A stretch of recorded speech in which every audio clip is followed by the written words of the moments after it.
Hi, my name is Ed, Hi, I'm Haley, Ed's daughter. and this is the camper we built.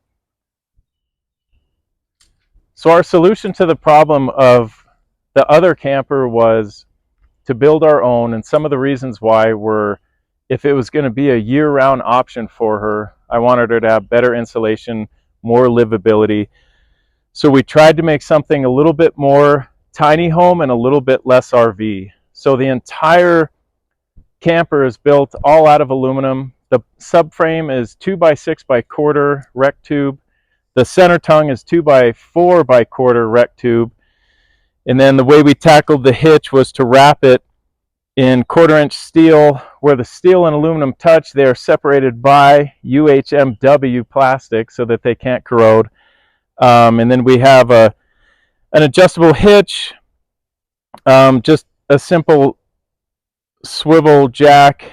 The whole body is wrapped in 16 gauge aluminum to include the underside, and then it has 2 inches of closed cell foam throughout the entire body for an R14 insulation value.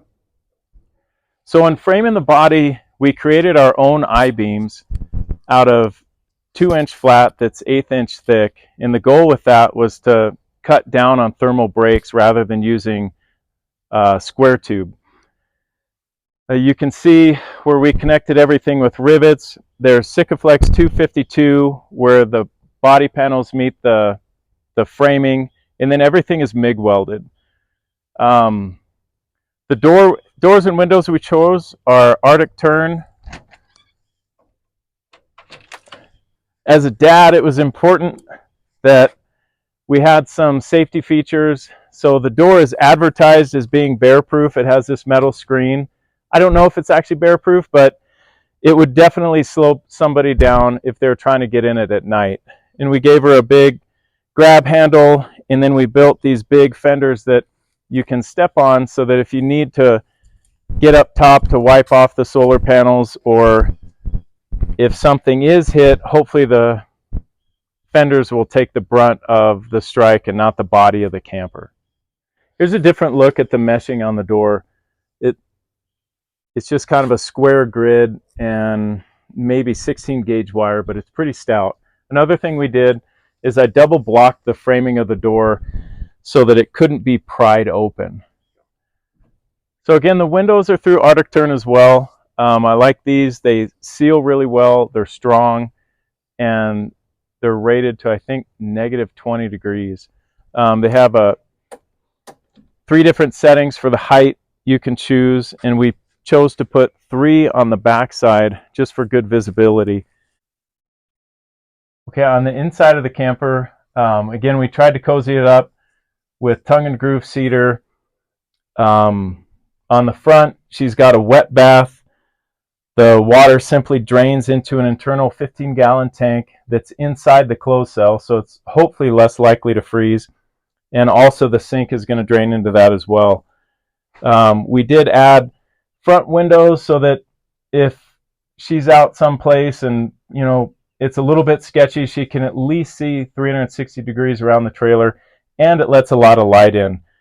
The faucet pulls up to the shower to cut down on plumbing needs. It also can go outside. We've got one nice big pull-out drawer, a little pull-out fridge. She's got her Marine Dickinson heater, which we really like. It's double wall chimney, so it really eliminates any gas or noxious fumes that can get into the camper, and it also doesn't pull air from inside the camper, rather outside, so there's not that concern. So this is the back of the camper. Again, a lot of natural saturated light. The bed raises up for storage, and you can get to the Fugatti tankless water heater. She has 40 gallons of fresh water, Dakota lithium, 200-watt solar panels on the roof, and then one 100-amp lithium battery underneath where I'm sitting. We did a simple switch panel for the lights and the water pump, and then she's got the inverter for the fridge and any other 110 needs she might have.